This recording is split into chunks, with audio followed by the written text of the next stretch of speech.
Wabva pano wakuda kunoshandirwa kunzoko kuti ndofunga chechi yacho haina power. Moses paakanzi naMwari bvisa shangu dzako nokuti nzvimbo yauri itsvene, haana kubvisa kuti auye panzvimbo tsvene. He was already there. Problem ndeyekuti ane insulator inoresista connection nezvinhu zviri spiritual. Bvisa shangu dzako nzvimbo yauri, kuda kuti unogona kupfeka a poor character muenvironment inochinja life to an extent yekuti denga rinotokunzwira tsitsi wakatosvika kudhara ndopane nyasha dzacho, but problem wakapfeka nyembe dzekubasa kwako muenvironment inoti Mwari arumbidzwe. Kusamaria wakaingei, mumarriage wakaingei,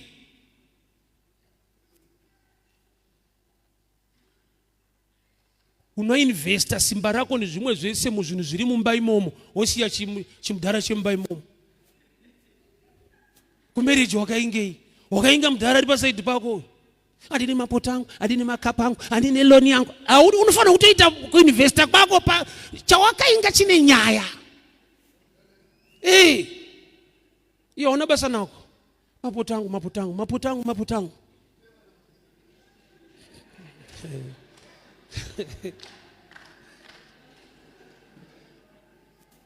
Chinofambirwa kuchechi bhururu ukachiziva unosangana nedzimwe nyasha, nokuti Mwari waunonamata anazvo zvese zvaunoshuwira. Kusamaria kunopora munhu, kusamaria kune goridhe ramunopofadzwa naMwari. Kune vanhu vamunogona kutora vanokubatsirai basa vachikushandirai, but problem yako ndeyekuti kusamaria wakangouya kufight. Munhu kana atouya muchechi yakuzorwa naSatani, wapedza kurwa naSatani nekudeclare nekuita zvaunoita muprayer, gara pasi unzwe kuti Mwari anoda kuti uitewo sei. Munoshamisa, zviratidzei munoshamisa. Iwe unoshamisa haunzwe. Riri kuparidzwa ngatidai ngatidai huko, uri kuti munozviratidzei baba. Inda une character ya army commander, zvimwe zvinhu zvinowanikwa muhumility kwete mupower, asi mukuzvideredza. Yakatoziva kuti ndiMwari ari kumudana but hazive Mwari, but ari kudanwa naMwari.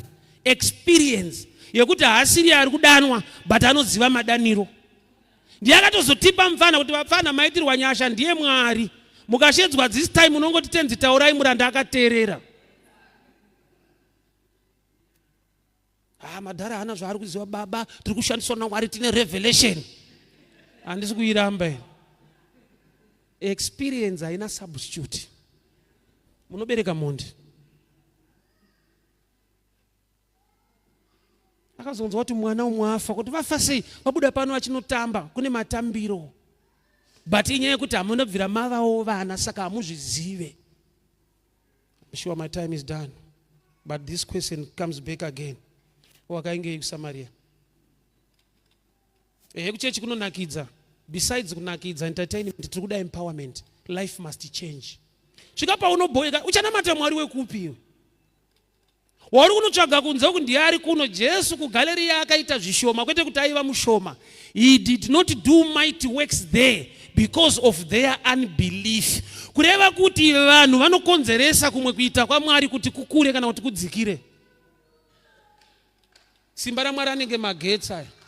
Pastovu anopisa, pafiriji anotonhora. Kwazvasvikira ndokune nyaya.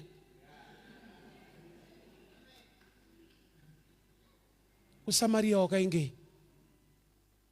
Ndo yedu, ndo yekumusha. Kumusha kumarondera here kana kuti kudenga. Mwe zvinhu zvauinazvo, but level knowledge yako wafundzira kuti hazviko. Kusamaria ndo kwamunopora, but mogara muchienda kwa hamupori makaita sei? Tinoenda saarmy commander. Kana wauya kuchechi uya in 2 dimensions. Uri kuuya kuzodeclare nekurwa nemweya yetsvina. Wozogara pasi, shoko raMwari rokurwisa kuti rikurwire, rokushandura. Wosangana neblessing iri muna Mwari wako. You can be in the right place for a wrong reason. Right relationship for a wrong reason. Data rapera, gasi rapera, data rapera, gasi rapera. Kurudo unichiita hauna rudo iwe. Wakoya wakashota. Munhu ada kudana newe utsvaga munhu anobhadhara zvinhu zvako.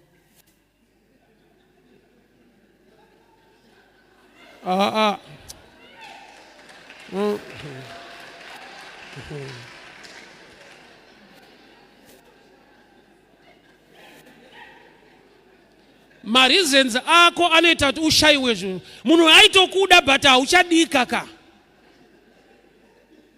Hauna rudo nemabills chete. Hauna I miss you igasi rapera. So chono kwamuti haya anobvunza kuti indava. Anoziva kuti hamudanani.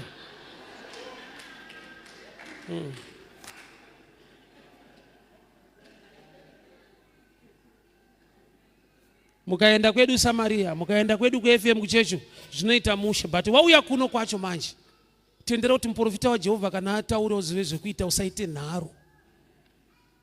Nharo hadzishanda, uite nharo kana Mwari vachitaura chinhu chinochinja upenyu hwako. Chinogona kusakushowa sense, but chichida kudrive faith inoita zvinhu zvichinje. Akaenda kwedu Samaria anopora. Urati wanga uri mu right place. Izvezvo utori mu right relationship. Uchitoti dai Mwari andipa murume chaiye, unai chaiye but uno hwako hauburitse uchaiye hwake. Oza kune vanhu vanoprovoka wrong side rezvinhu. Kune munhu ari bo wasati wadiscover kuti ari bo. Anoita bo kune vamwe vanhu zvokuti unoshamisika kuti munhu munowirira naye seiko. Tine matauriro atinoita neunhu hwatiinawo unodena the side rerudo rwake.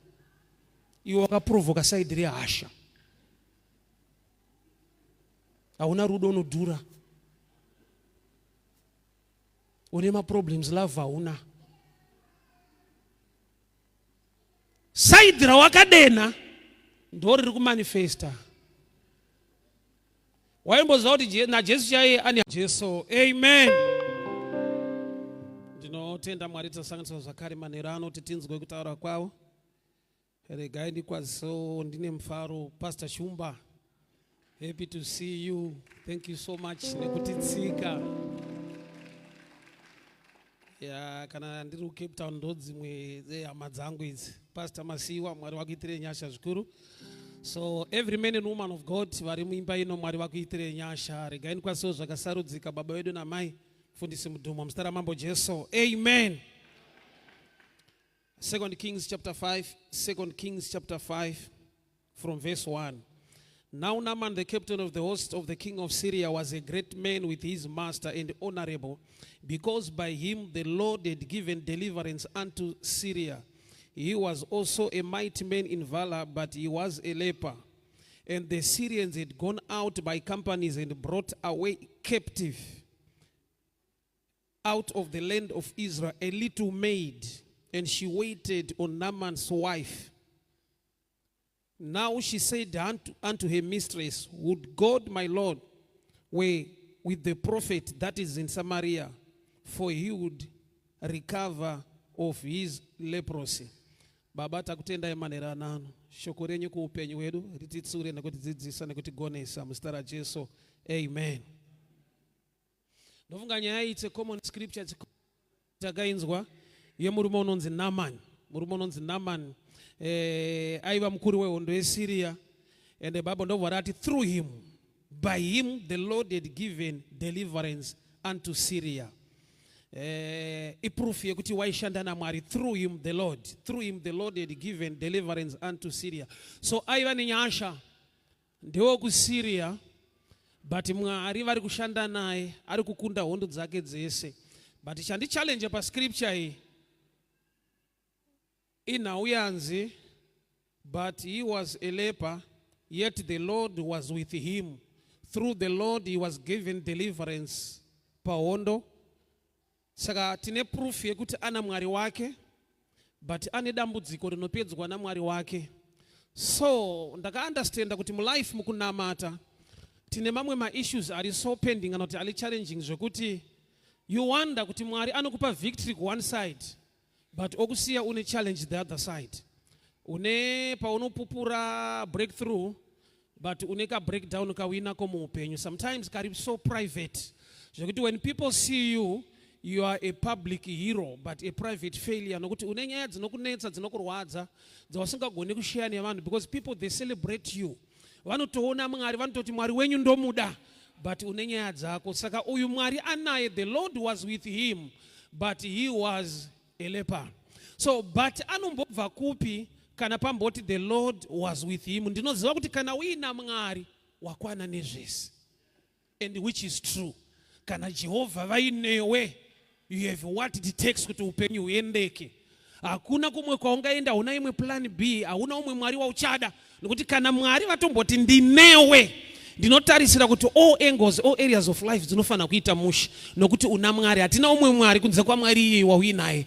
Saka hatina zvimwe zvatingaite kana zvatingakuudze nekuda kwokuti mwari wacho unaye. But yepano pane nyaya, he was a leper. So chandinoziva mwari vanenge vakapedza dambudziko remunhu, but munhu waita nguva aine dambudziko rakapedzwa. I'll give you an example.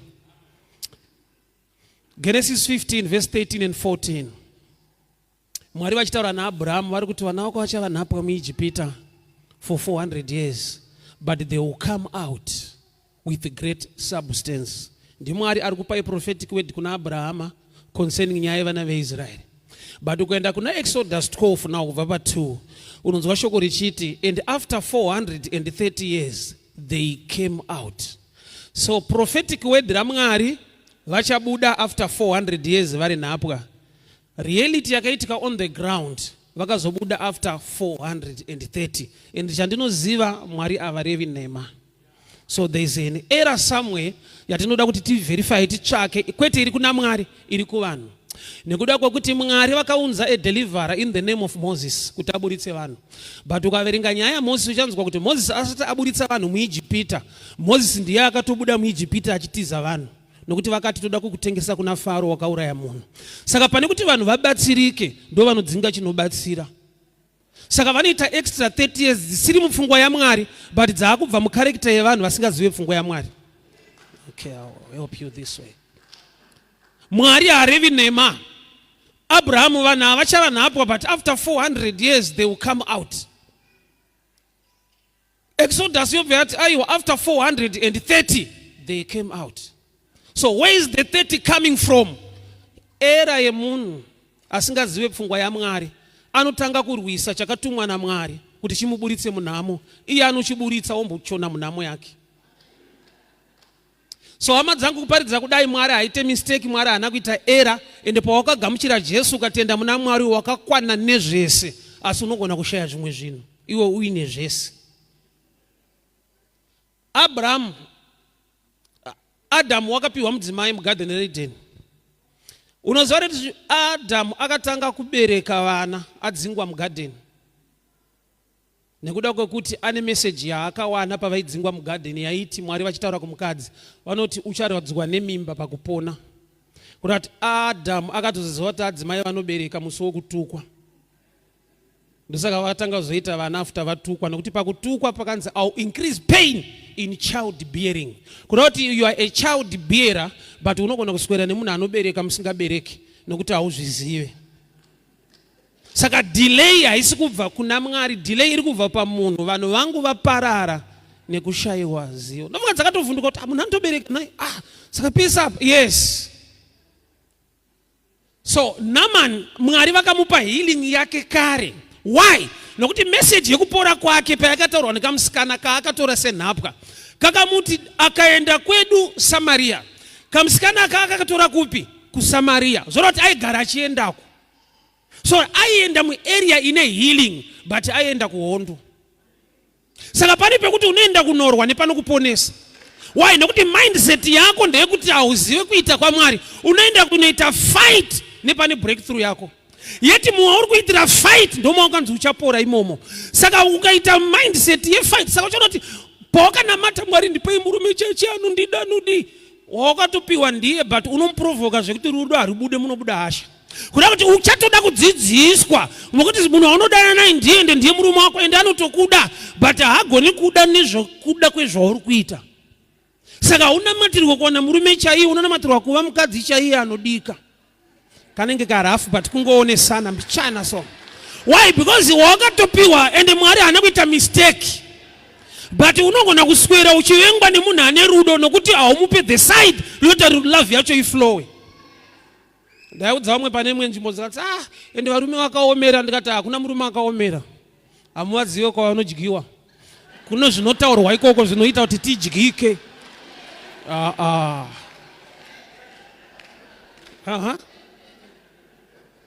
Hai ndakaomera, hadi uburitsa mari, hakuna akaomera. zvinoita kuti ibude ndo zvausingazive. Kumwe kwataimbodywiwa uko yaingobuda nekungonzi dzedzi pera mari. Oya mumba wanzi Cosmas ita musha inobuda papi papa.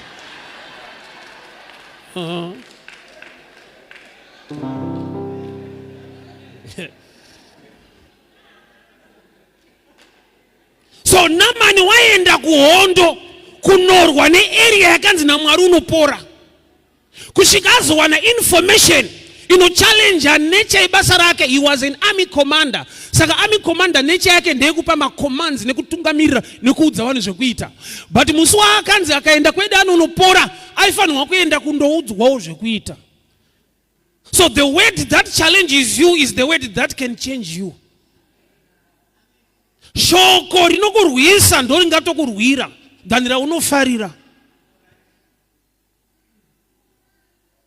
Aienda saarmy commander muterritory yakanzi naMwari tsano vanoporera kuna, but haana kuenda kunopora, aenda kundorova achitora vanhu senhapwa. Akauya nekamusikana ake as a captive. Ndobva kaya kuzoshanda mumba. Chimira ndikudze imwe era iripo.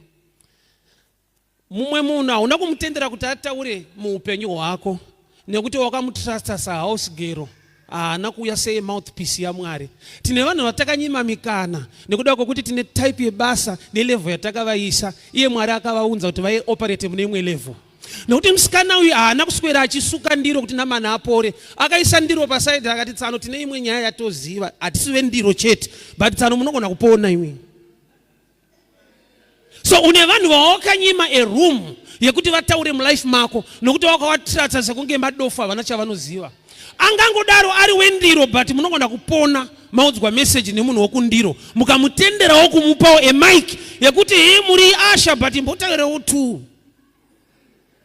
Unosapani pamwe pekuti tinotarisa side reprofession yemunhu tokanganwa kumwe kuita kwaMwari kuti vendiro vanogona kurore kuti army commander anopona. So sometimes une vanhu vawakanyima space mukana yekutaura mulife mako nekuda kwokuti wakavaudza kuti havana zvavanotaura tisi tinotaura. Neimwe nguva kune muprofita akagara padhongi, dhongi rikatanga kuoneswa naMwari, prophet vasiri kuona, dhongi rikapiwa power of speech, dhongi rikamira rikaudza prophet kuti tsano kwakaipa hakusi kuendeka, kune mutumwa ariko. Pane kuti ateerere message yedhongi akatanga kurirova. Haashamiswe nekuti dhongi rinotaura, anorova richitoita zvishamiso. Usamunhu kana ane pride muofisi yake hana mwe munhu waanonzwa. Kana mwe munhu akashandiswa naMwari sei anotongotsondora chete. Why? Because iwo haushamiswe kuti sei dhongi raakutaura. Pane kuti ubve padhongi utize kuti raakutaura waakutorova chiri kushamisa kudaro. Why? Aizviti prophet ndini kana dhongi rikaona ndorirovera kuona iko.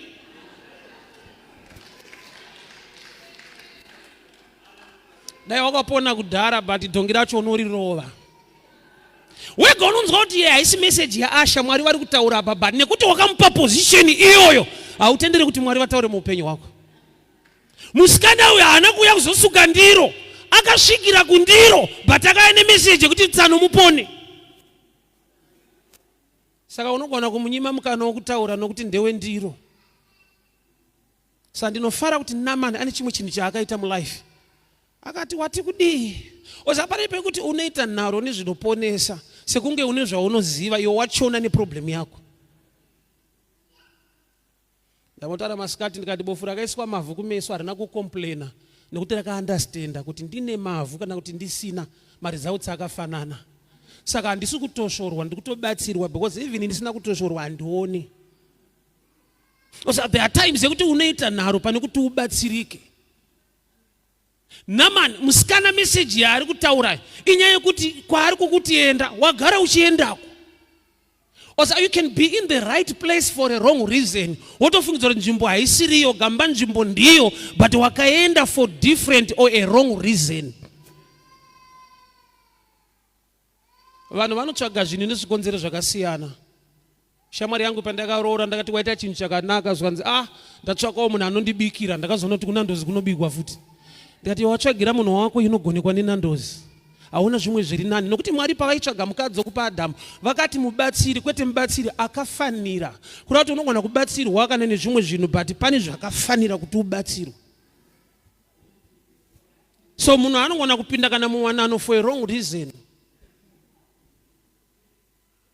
Munhu anogona kuenda kuchikoro for a wrong reason. Anozati patakaenda kuchikoro hatina kuenda takaendeswa. Wese munhu muno akaenda kuchikoro hauna kuenda wakaendeswa nokuti wakanyoreswa chikoro uri mwana mudiki ukabatwa ruoko ukaendwa newe. Hauna kuenda kuchikoro wakaendeswa. Zvakutoda kumachuwa kuva nemindset yekuti ndazouya manje ndada kuita zvandakainga nokuti ndakaunzwa. Samwe takanokurira ikoko. Chatakaita kuchikoro kukura chete.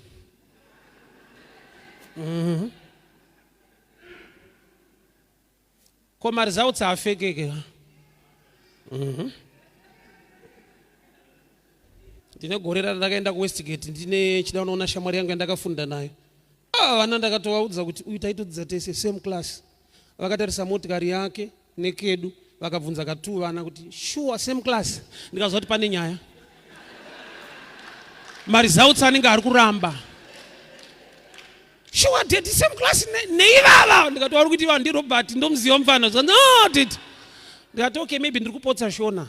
Aidzidza kwataitamba. Mari results afekeke. So munogona kunge muri musame church but lifestyle haifekeke. Kupinda church nekunamata Mwari zvakasiyana.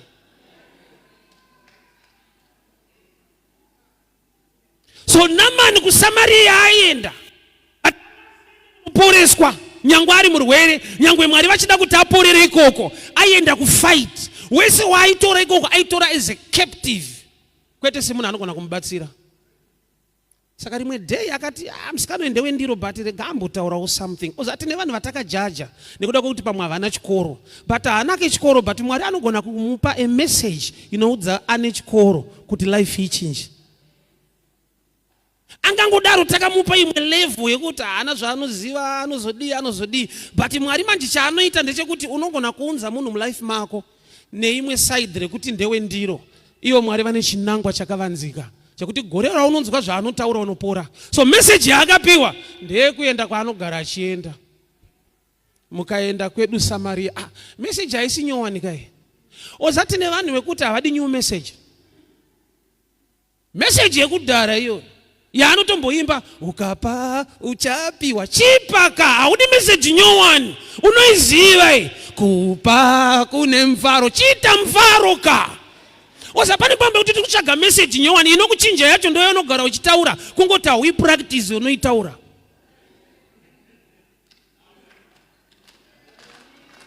Hapachada new revelation paakuda kuti upractice rawakaudzwa kudhara iroro. Kwa usati wariita kamakore mangani muchechi haupe. Uda ndikuda imwe revelation imwe powerful message life ichinje dai yakachinja kudhara zvawakaudzwa ndizvo. Maybe munhu anonakidzwa akaudzwa maudzirwo akasiyana but achiudzwa nyaya yakafanana. Mene shona inonzika here kuti nyaya inongochinjwa so but iri nyaya one. Unogona kuigamuchira nerimwe side. Inyaya one but unotoda kuti itsanangurwe neimwe nzira. Azva zvakaita nature yevarume. Varume vane kamwe kapride ka kekuti adzimai vakamupa advice chimwe chinhu chakanaka chinoshanda muupenyu anongona kuti ndozoti ndakangoudzirwa namadhamu azviti after 1 week ndianochitaurawo neimwe nzira.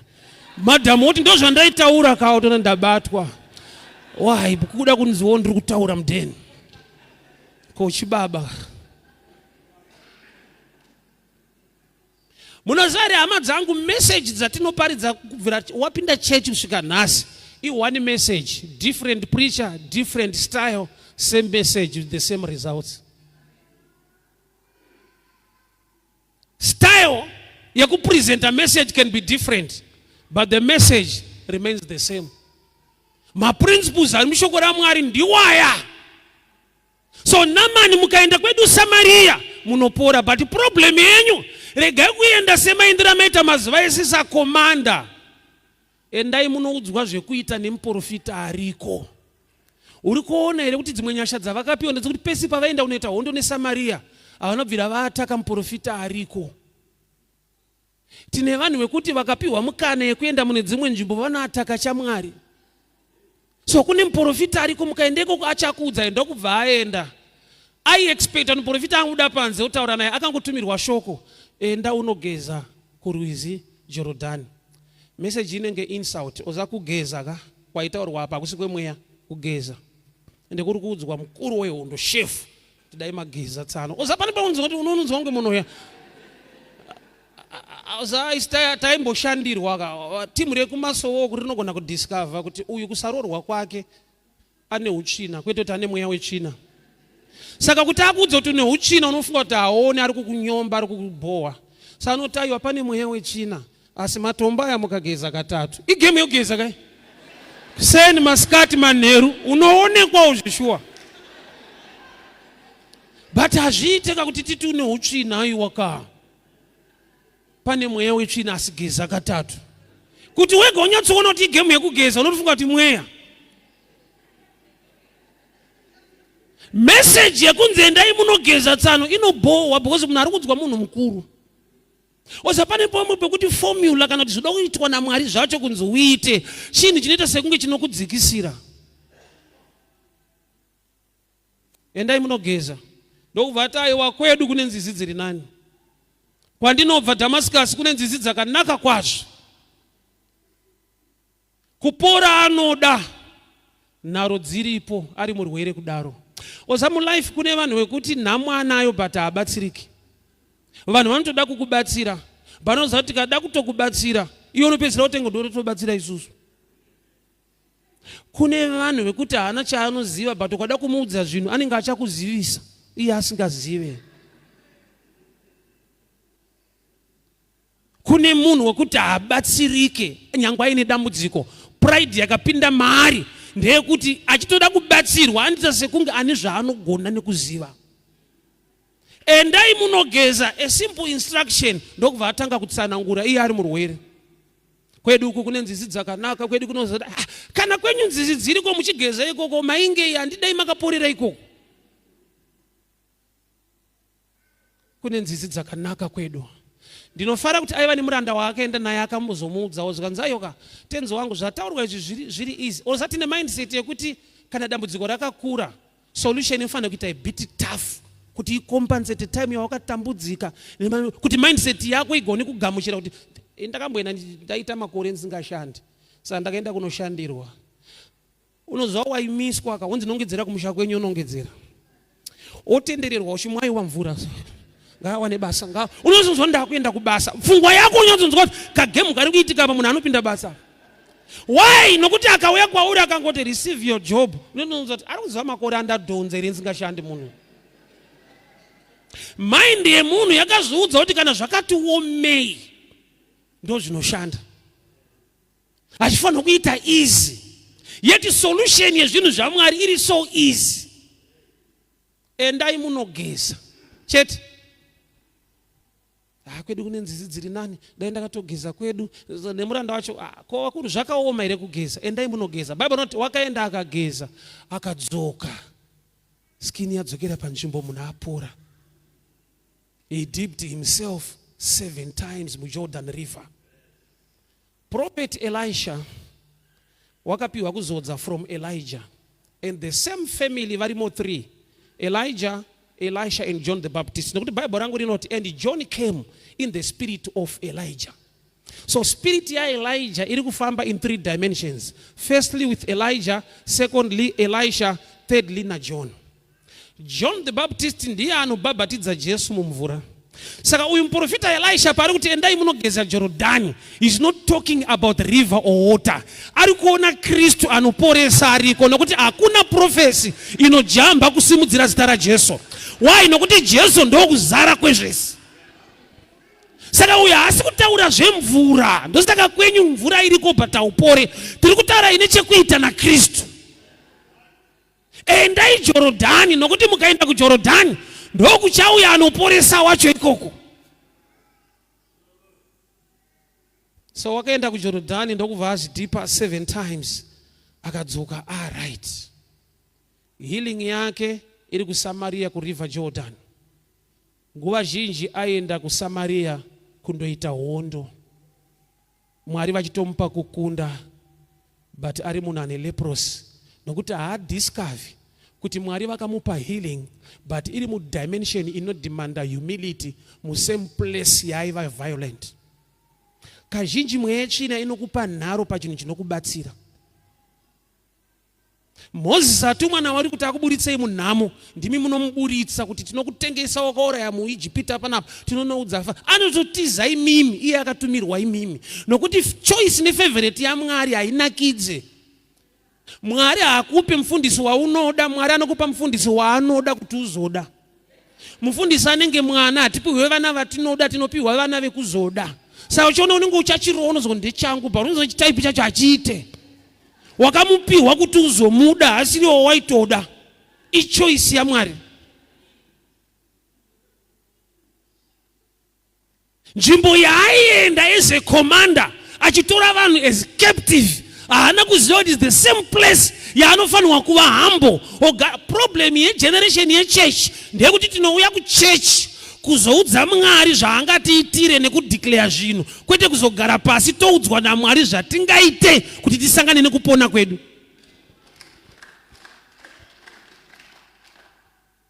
Saka pese paunopinda muprayer une zvauri kudeclare, zvauri kufighta, kune dzimwe hondo dzisingade fight, dzoda kuti utore instructions over humble kuti uve nemaresults auri kutsvaga.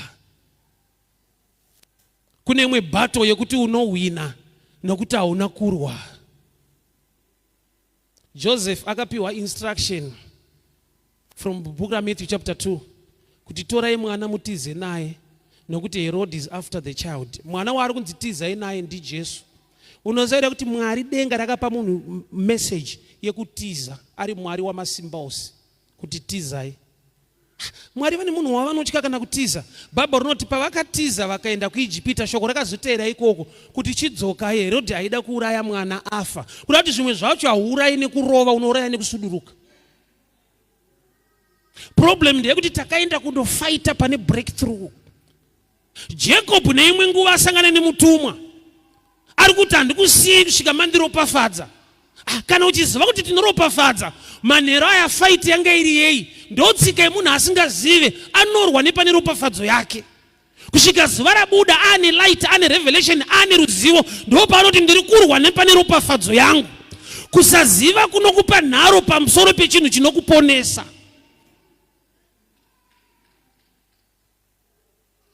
You need revelation, the grace of God, to understand pane breakthrough ne blessing yako. Why? Nokuti dzimwe nguva hapa uye seropafadzo, panouya sedambudziko. Chakapa vanhu kunorevera Jesu pamuchinjikwa inyaya yekuti vairamba kuti mwana waMwari, iyo nekuti vaida Mwari. Saka vakaenda kuna Pilate manheru vakati hatingarege mitumbi iri pamuchinjikwa nokuti mangwana isabata. Vaida kubata sabata, vauraya muridzi wesabata. Unomuda Mwari izvo kuti unomuuraya. Fight yavo iri pakuda Mwari, but vakada Mwari kusvika palevel yokuti mwana wake vanomuuraya nekuti vanomuda. Tinofighta pane breakthrough ne blessing nekuda kwekuti hatina revelation. Mweya wenharo wakasiya Naaman achinofighta muterritory yakaministwa naMwari kuti your healing is in that place. But no place yaanoenda kunoita battle. Uchaona kuti munhu kumwe kwese kwaana nharo ane zvaanoita kunze, akaya muchechi ndoma anopikisa. Munhu aMwari ari kutaura muupenyu hwake kuti achinje, ndoma anotaiwa zviite kubatirwa, achitovhura nemavhesi. Unoziva kuti vanhu vanopikisa Mwari nekuvhura Bhaibheri. Judges chapter 14 verse 4. Bhabha rinoti vabereki vaSamson havana kuziva kuti it was of the Lord who was seeking an occasion to destroy the Philistines. Nokuti Samson angati kudi, ndine musikana wandawana kuvaFilistia wandiri kuda kuroora. Zvikanzi unonotsvaga seiko vasina kudzingiswa uchisiya kuno kwaIsraeri. Bible ndo parakati his parents did not know it was of the Lord. Samson haasi kutsvaga rudo, ari kutsvaga fight achishandisa rudo. Uchaona kuti Samson haana munhu waakaroora, pese paaida kuroora aikanywa zvekuti airova dzinza rese. Mwari vaida opportunity to destroy, not to love, but the process was to love, purpose to destroy. Saka pamwe pacho you fight purpose nokuti hausi kuziva the result iri kutsvagwa naMwari. Unaenda kunoita fight kuSamaria, iko kuriko kwaunofanirwa kuponera. Chaipo paunofanirwa kuponera ndo paunoita mafanis. Kuchikoro kwataifanirwa kufunda nekudini ndo kwataita mbiri yokuti uchida kurwa ibata shamu so sikidza teacher fight. Klasi yoti namo vakuru haitirwe izvozvo. Haimbotya kuti waibata shamu haibatike mari. amwe takaita mbiri kunzoka rohwa so urwadziwe unodza ticha kuti dzokorora. Taivirikidza mashotsi guys. Baba kana vanhu vakutaura zvekuchikoro tatiri mahiro muupenyu matadhakwa kuchikoro taipisa. Taita kuti pachikoro panakidze kwete kuti takaendera kufunda aya kunoita madhirama iwaya. But taifanirwa kuwana information inochinja life. Taenda kunoita mafanis. Toita machampion. Kana vanhu vakutaura zvekuchikoro kwedu pamazuva edu vanoti unoziva Trymore akazodai kwete kupasa pane zvataingodaro nekudaro. Munzvimbo yaibviswa school fees nemari yekunohodha musika. Isati tisina tsitsi nevabereki tainoita mafanis pamari yemusika inohodha amai yabviswa se-school fees. Ndopana kuti mweya china inokunyima tsitsi neupenyu hwemubereki wako. Achitamburira mari ari kushanda uchinoita drama kuchikoro. Paunofanirwa kunzwa tsitsi kuti mubereki ari kutambudzika ari kutengesa mbudzi nemombe kumusha kuti ndifunde oenda iko kunoita mafanisi. Kwauri suppose kuwana degree kuti ramangwana riite mushe. Kwamuri suppose kuenda monopora kuSamaria ndoga munoenda mchitondotora tuwasikana. Yo love yako ndiyakatangira kuchikoro wakaendera love iri. Aligandisi azviriko. Tese zvaitangira ikoko. Ndakambobatirwa tsamba keticha akandirambira. Chirungu chachirimo imo muzanzi uInglish inomunetsa but ndeyakere tsamba. Ndikati chelavu tokwatura. Tara chirungu. Chelavu. Sadherere. Ticha akamboramba pandakamunza kuti mudhara uku ndekwedu. Zvimwe zvinganetse but izvi. Ndozotakaendera ufunge.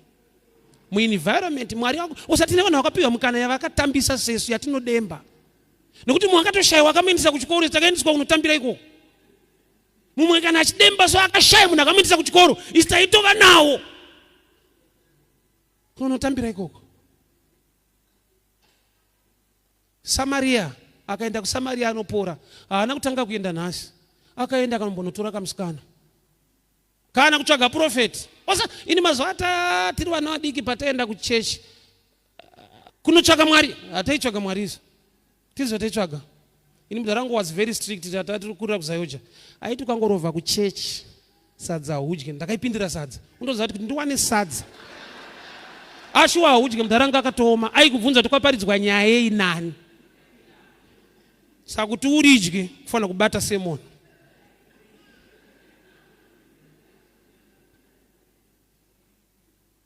Vamwe vanoteerawo vabereki mwanangu ande kuchechi haateeri Kristu anongoteerawo mubereki unosvika ikoko. Kana riri boys rinokudzana kuti mabhebhi tuye tinopinda iyoyi. Unozotora kamusikana kune profeti.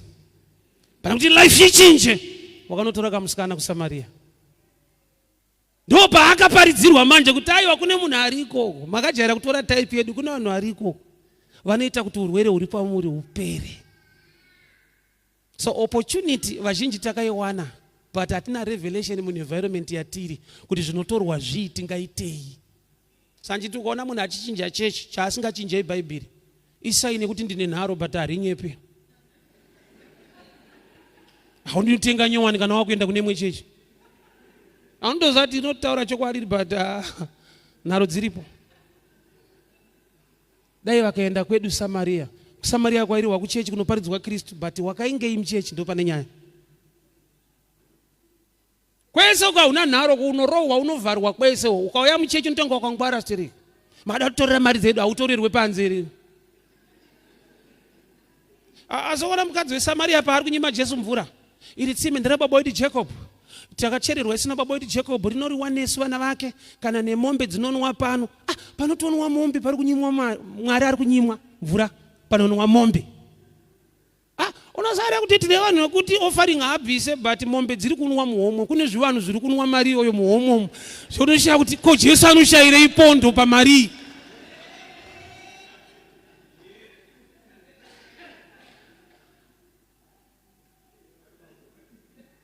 Yangu wekupa ngatipei kuna Mwari wedu zvinhu zvakaoma. Asi mombe dziri kuita sei? Zvivanhu zviri kunwa. Mutsimira Jacob. you can be in the right place for a wrong reason. Mukana warupi unozoudemba. Mumwe anotitemba denda kwaana mukana kunoparidzirwa ndakaendawo kuchechi. Ndakanzwawo Kristu achiparidzwa. Mukana wakauwana but wakanotora munhu ka captive girl. Hauna kutora the word of instruction from the prophet. Saka uri kuonera kuti Mwari vanenge vakakupa the full package. Mwari kana wakuvanamata wagamuchira Kristu watakura zvese nekuzara kwazvo, but it takes revelation to discover. Nokuti inzwa hauna umwe Mwari, hakuna kumwe kwaungatsvake solution kunze kwa Kristu wauinaye.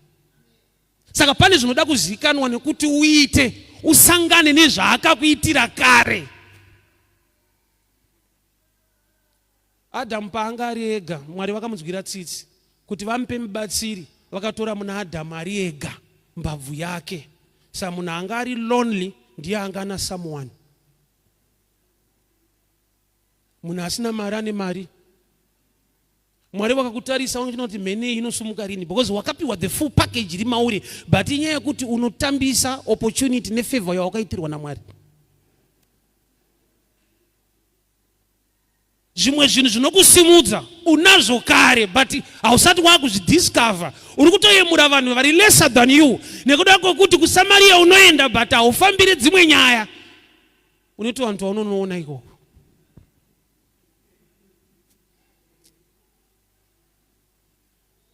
Mwari rangarirai imba yangu, dzorai rudo mukati memba yangu, dzorai. Akaritidzisa ndiani?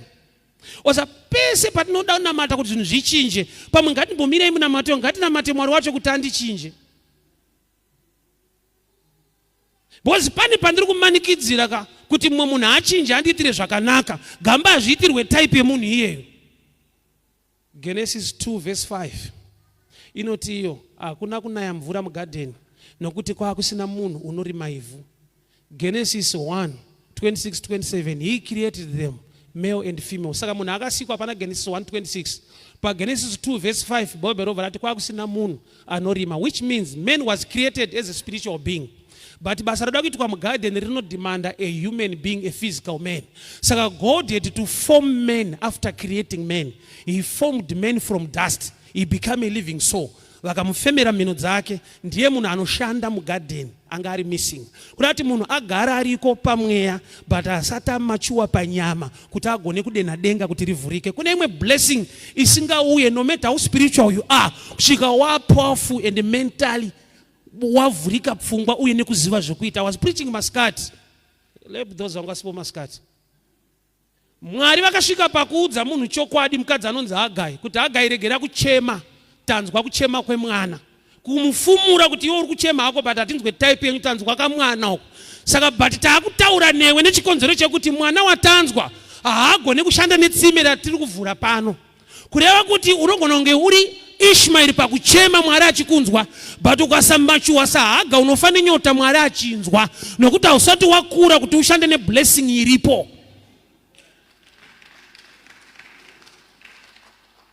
Jesu akawanza chingwa nehove, hove dzakapera, chingwa ndo chakasara 12 mabasket.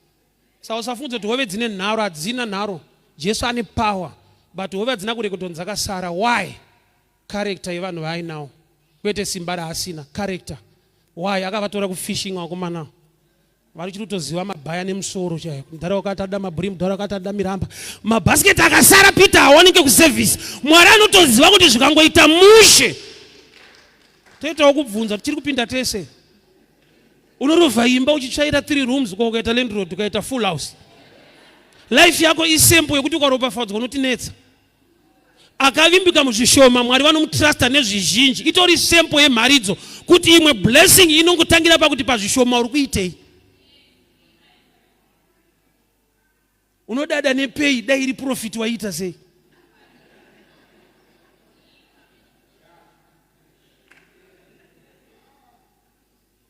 Imboprova kudenga kuti Mwari ngwandiropafadza I can do better. Why? Because life yako pasteki yairi itori simple.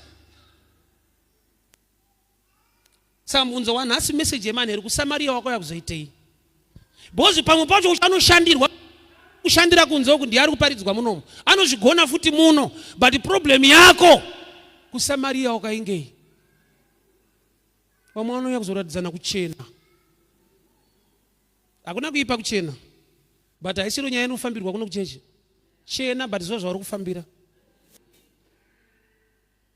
Ita zvauri kuita but ziva kuti kuchechi wakauya kuzodii. David ari mambo akaita mbiri yekutambira Jehovha. Kana yanguva yekushumira Mwari, munhu ngaakurire nyembe dzake umambo hwake.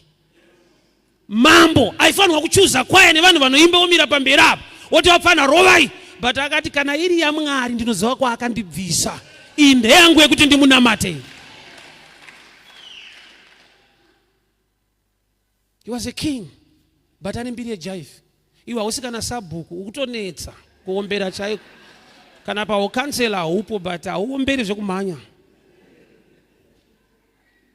Imi munomboziva kuti kwaya imbire isusu inoimbira Mwari. Iwe uchaimbira Mwari wako rini? Amene shona yedu takaita sei kuti kwaya ngaiti imbire. Inoimbira isusu. Hakuna kwaya inoimbira chechi. They sing unto the Lord. Mwari anotomboda kumbonzwawo voice rako. Nokuti dzimwe nyaya dzinoadreswa. David akakurura nyembe dzese neushefu. Adzimai vakatosvika pakubvunza mudhara status yenyu haizoita tumajive twamama muchibura. Zvanzi aiwa mastatus taisa paside, tine kwatakabva ufungi. Tinomuziva mukuru kwaakatibvisa kwakusina status ikoko. Hakuna munhu aitifarira. Paida kutogadzikwa umambo hatina kutomboshedzwa, takatoziva kunyengetedzwa kunzi pane ashota here. Hatisi mafavorites. Saka kuona Mwari andigadzika apa nasiri favorite yevanhu, inyasha dzakandiwana. Saka KUSAMARIA WAKAVINGEI ndo pane nyaya. Nezvawakauya zoongorora. Kamusangano kakari nani but pane mamwe marongero so. Pamwari usangana na Mwari usangana nevanhu. Iconference kuti unzwe Mwari achitaura muupenyu hwako, une nyaya dzauri kutsvaka.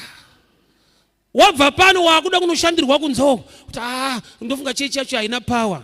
Moses paakanzi naMwari bvisa shangu dzako nokuti nzvimbo yauri itsvene, haana kubvisa kuti auye panzvimbo tsvene. He was already there. Problem ndeyekuti ane insulator inoresista connection nezvinhu zviri spiritual. Bvisa shangu dzako nzvimbo yauri. Kuda kuti unogona kupfeka a poor character muenvironment inochinja life. To an extent yekuti denga rinotokunzwira tsitsi kwakatosvika kudhara ndo pane nyasha dzacho, but the problem wakapfeka nyembe dzekubasa kwako muenvironment inoti Mwari arumbidzwe. KUSAMARIA WAKAVINGEI? Mumarriage wakaingei?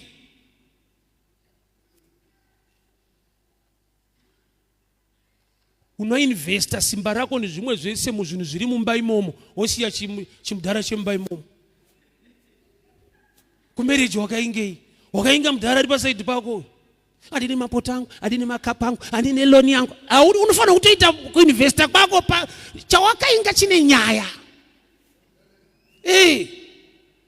Iyo una basa nako. Mapoto angu, mapoto angu, mapoto angu, mapoto angu.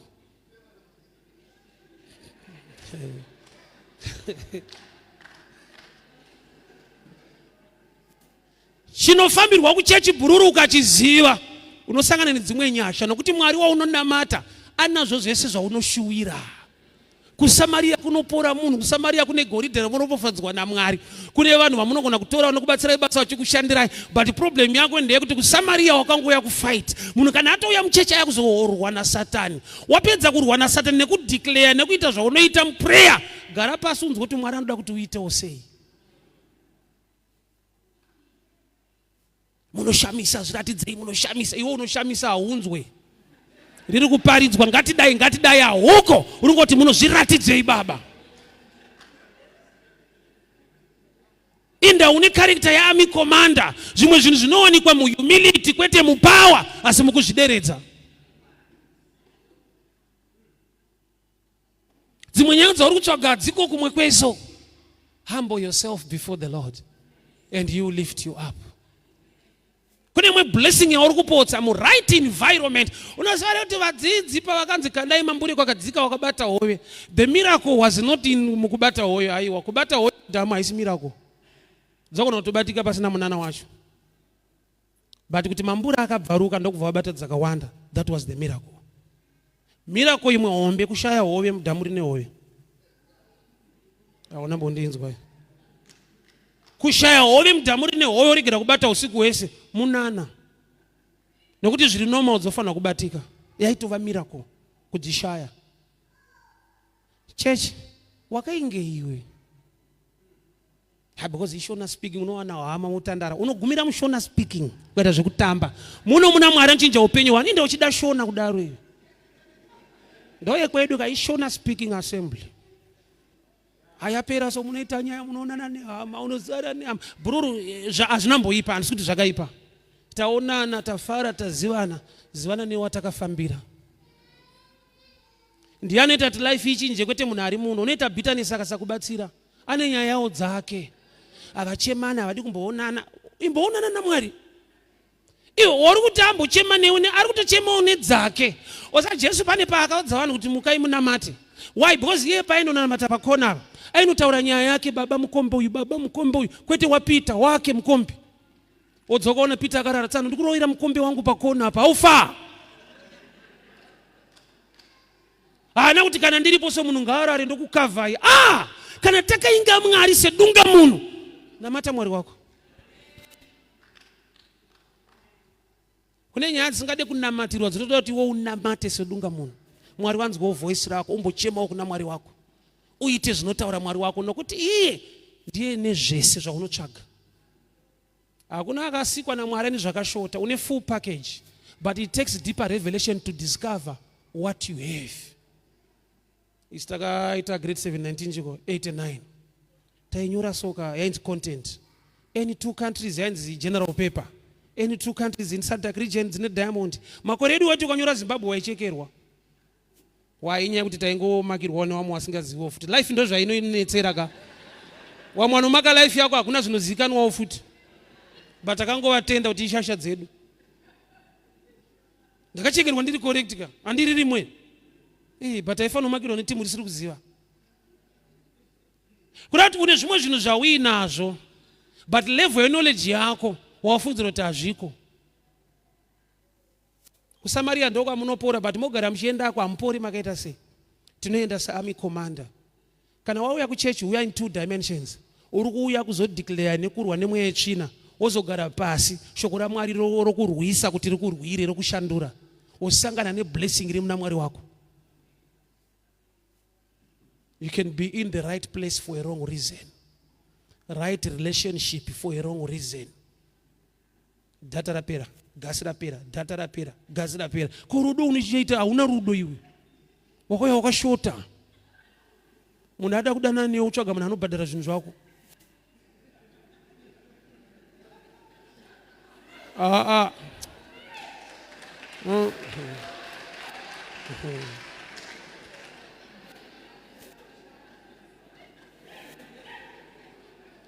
Mareasons ako anoita kuti ushayiwe zvinhu. Munhu aitokuda but hauchadika ka. Hauna rudo nemabills chete. Hauna I miss you igasi rapera.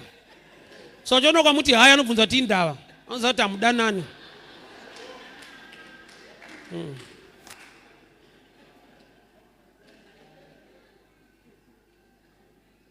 Mukaenda kwedu Samaria, mukaenda kwedu kuFM kuchecho, zvinoita mushe. But wauya kuno kwacho manje, tendera kuti muprofita waJehovha kana ataura uzive zvekuita usaite nharo.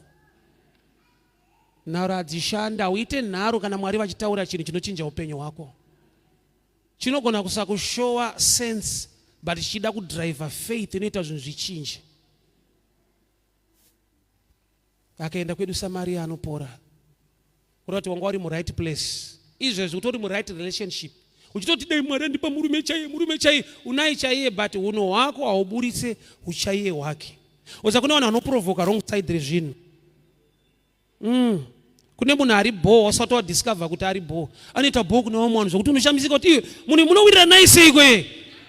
Tine matauriro atinoita neunhu hwatinawo unodena the side rerudo rwake. Iwe wakaprovoka side rehasha. Hauna rudo unodhura. Une maproblems love hauna. Side rawakadena ndo riri kumanifesta. Waimboziva kuti naJesu chaiye ane hasha akambokudubuda matebhuru. Iye anoporesa vanhu anombokudubura unenge madena side riri kumatebhuru ikoko.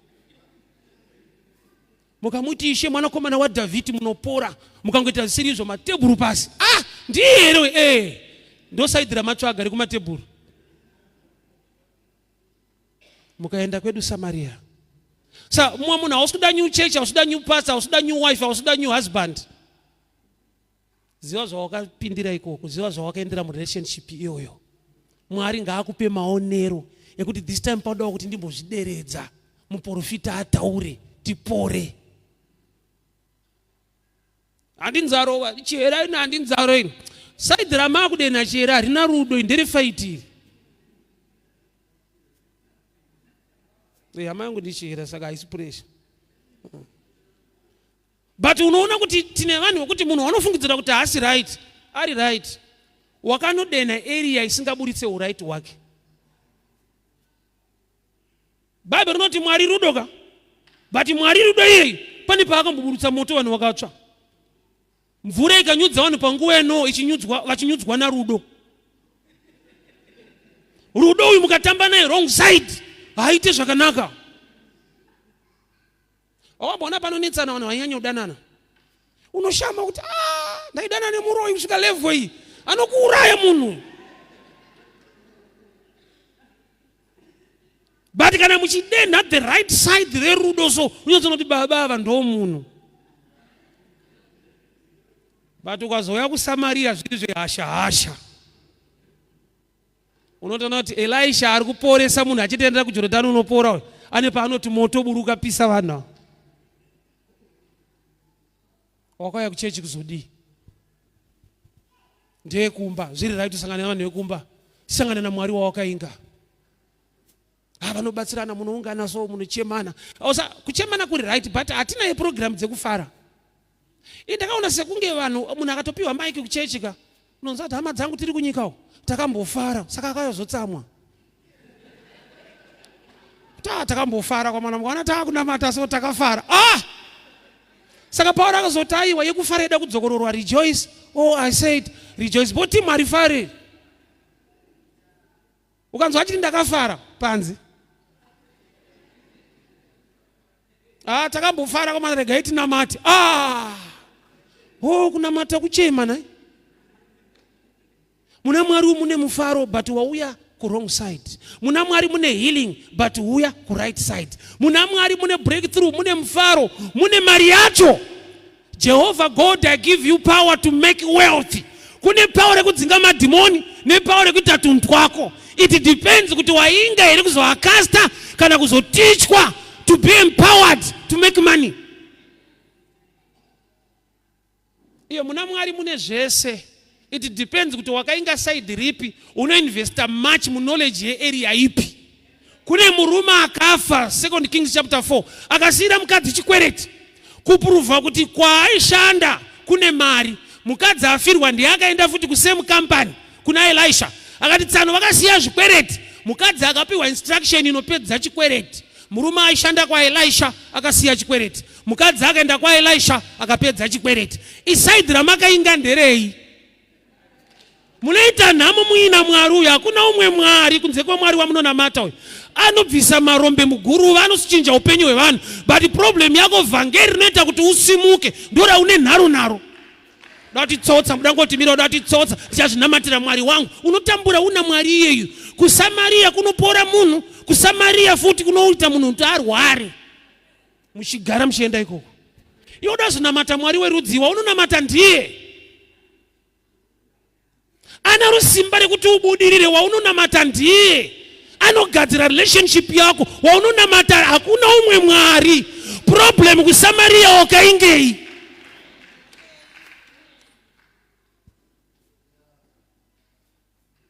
Ndine munhu akaiti patinoparidza kustreet maakupedza ndo paanosvika. Ndakazomubvunza kuti ndawo nononoka zanza nonoenda ndagara apo. Edo kuti kana vanhu vakunamatirwa ndinamatirwewo. Ada kubatwa musoro kwete mukati.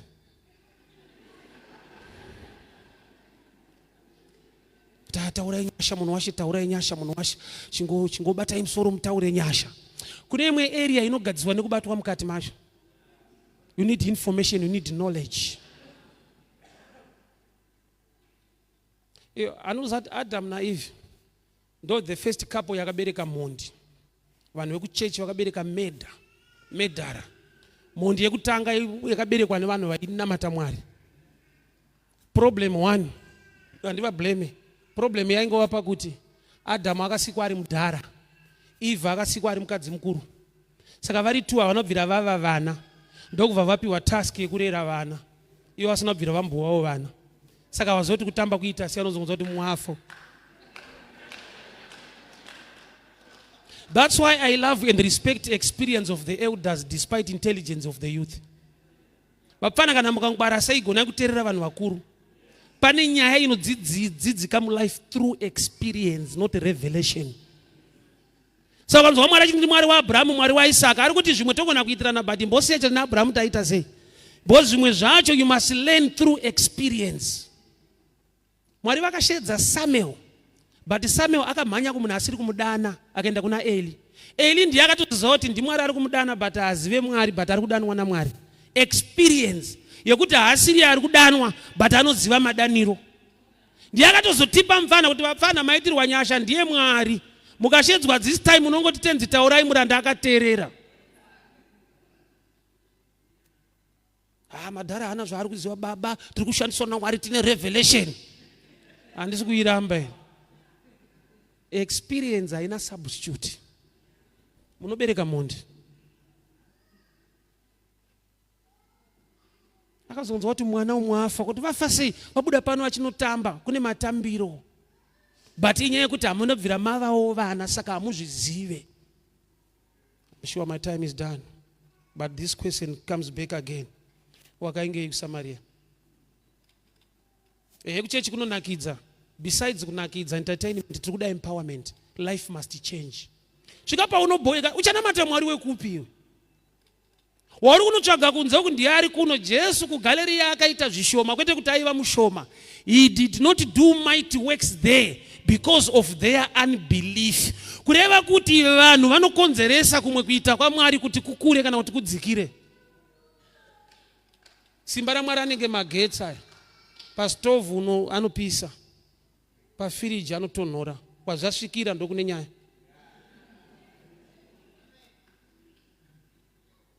KUSAMARIA WAKAVINGEI. Ndo yedu, ndo yekumusha. Kumusha kumarondera here kana kuti kudenga.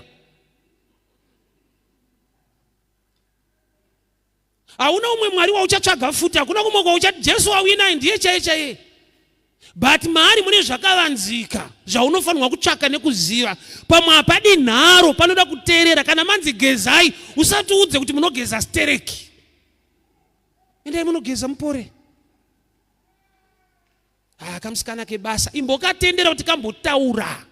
Vamwe vanhu havana kungwara but ukavatendera kuti vambotaura newe mulife, unogona kushamisika nezvikumwe kuita kwaMwari. But wakavaisa kulevel yekuti ndeve ndiro. Akauya kundiro, but mission yaMwari haana kuuya kundiro, akazochinja life yako. Saka Joseph aikumbira favor kune umwe musungwa kwete kune umwe lawyer. Kana wabuda mundirangarirewo panze apa. Kwete a better lawyer, a fellow prisoner. Mwari anokuunza museko revanhu vanoita kunge vakaenzana newe, achiziva kuti vanogona kuchinja life yako kwazvininipisa kwavari. Jesu kusvika pakuti kune imwe mbavha tichaenda tese kuparadhiso, mbavha anoita kurirei? Denga rodopindwa nemabhishopu rakaendwa neimwe tsotsi. Tsotsi rinoona rakanyatsona kuti mudhara uyu akarovererwa seni, ari kusvipirwa seni, abayiwa parutivi. Pati mudhara uyu ane denga rake uyu. Ishe kana maku, oza kuti ishe munhu ari palevel yako, haunenge wavhurika. Bozi munhu akangoita ngaenzana newe, atomufesa. So Mwari une paanozvideredza kusvika palevel kuti kune vanhu vakaita kunge vakaenzana newe, but vakaunzwa naMwari for a reason, kuti ukazvideredza pavari vanokuelevata to a better position. KUSAMARIA WAKAVINGEI. Wakaingei inga chigaro. Kugarwa naMwari haudi uda kugara iwewe. Musati unoti ane time muno kuma elders kubodi musati regerere. Vakuru mubodi, iro bodi rako riri right here, uda kupinda bodi rechechi. Miviri yedu itemberi yaJehovha, ari muiri mukatu. Handisi kuti chigaro chakaipa but KUSAMARIA WAKAVINGEI. Unoti denga rinovhunduka kuti amudhikoni vaita prayer. Munamato wakarurama, kwete munamato wamudhikoni. wada chigaro chidawo kugarwa naMwari wacho. KUSAMARIA WAKAVINGEI. Isi pachikoro pedu tatina headboy akafoira. Haupase nekuti uri headboy ukasaverenga unonyura nyembe dziripo. Havavhunduke kuti anga headboy. Unoita uri headboy. Kuda kuziva kuti KUSAMARIA WAKAVINGEI. Ndokumbira tisimuke tinamate. Purpose yekuya kuzonamata ndoyada kuti idzorerwe naMwari mauri. Mukuru makaingei KUSAMARIA. Why? Because makora wagara ziri kufamba ka imbosvika paunongonyumwa so ndofunga ndakafambira nyaya isiriyo. Zvandiri kuita ndizvo here. Handisi kuita nharo here nepane breakthrough yangu. I want us to pray. Mwari ndiradzei zvandofanira kuita muimba yenyu. Hatingaparidze tese, hatingaimbe tese, but KUSAMARIA WAKAVINGEI. Hakuna munhu akayozongopinda chechi. Kupinda chechi first level takaya kuzonamata Mwari. Kunamata kuita zvinotaura Mwari. Munamato kutaura naMwari, kunamata kuita zvaanotaura. KUSAMARIA WAKAVINGEI. Unotadza kupora uchinamata Mwari anoporesa. Nokuti area inoita kuti upore ndo yaunoignore, ndo yaune nharo nayo. Chako kungofambira tuwasikana toKUSAMARIA. Let us pray. Father, we thank you for your word. We thank you for your grace. Restore the purpose. Restore the purpose in my life. Chandakainga mimba yenyu Mwari kuzokunamatai. Chandakainga mimba yenyu Jehovah kuzokushumirai. Chandakainga mimba yenyu Mwari kuti ndiite sekuda kwenyu. Handingarambe ndine maperembudzi ndichinamata Mwari unoporesa. Handingarambe ndine marriage yakadai muchiramata Mwari unoisa restoration pawanano. Handirambe ndine business rakadai muchipa vanhu nyasha dzekubudirira. Muchene wakatendeka, Mwari wamasimba ose, muchene wakarurama. Ndadzoka KUSAMARIA kuzvozvininipisa nekuzvideredza kuti ndisangane nekuporeswa kwangu. Takupai mbiri ndokukuremekedzai Baba nokuti makanaka makatendeka. We give you glory, we give you praise, we give you honor in the mighty name of Jesus. Amen and amen. God bless you, church. Mwari wakuitire nyasha, Mwari wakuropafadze.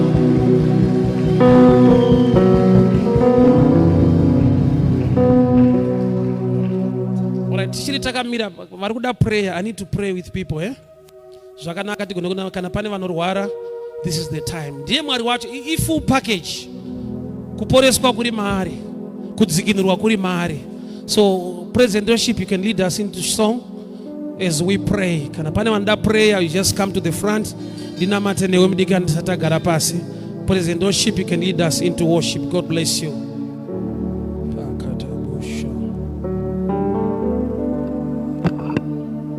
Jesus. Father, we thank you.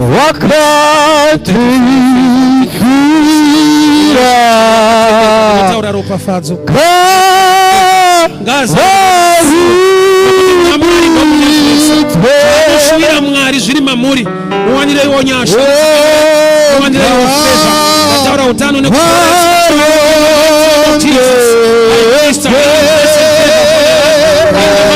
Jesus gamuchira nyasha bezito